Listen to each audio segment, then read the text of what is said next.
Let me ask the panel two quick media questions. One on the television coverage today, Coy. The broadcast networks don't normally show the national anthem live, do they? But today we hear CBS and Fox will be showing these protests live.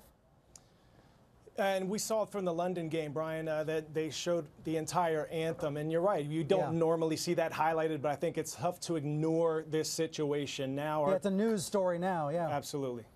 And Christine, what about coverage of this more broadly? Do you find as a columnist that Trump is changing the way sports writers cover sports? Oh, absolutely.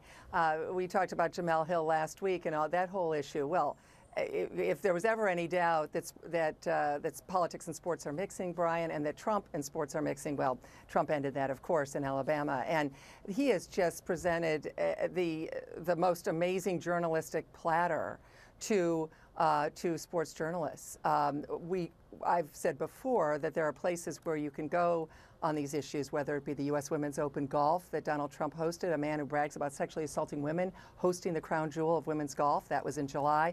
Obviously, some of the concern of protests and Donald Trump's dreadful reaction to Charlottesville. Those are things I've written and said. I would never have said those kinds of things or talked about those issues with other presidents, not because it's political, but just because of the news value.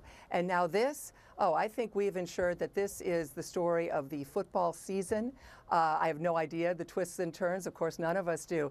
But there's no doubt that this is one of the biggest sports stories and cultural stories we've seen in some years. And again, Donald Trump just handed it over to us. And as journalists, we need to do our job and move forward with it from here. And when he says NFL ratings are down massively, first of all, that's not true. The ratings are down modestly. And if anything, there's going to be even more interest in the games today. Coy, do you have a reason to believe that the ratings would actually increase as a result of all this interest?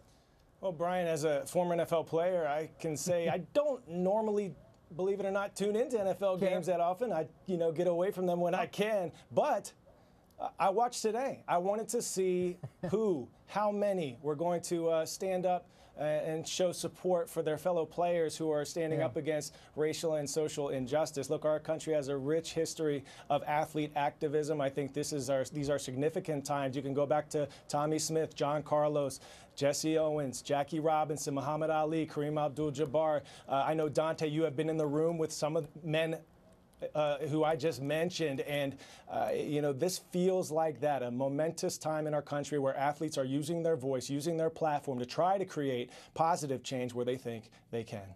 And CNN will have coverage all afternoon, all evening long. Christine, Dante, Coy, thank you all for being here. Thanks very much.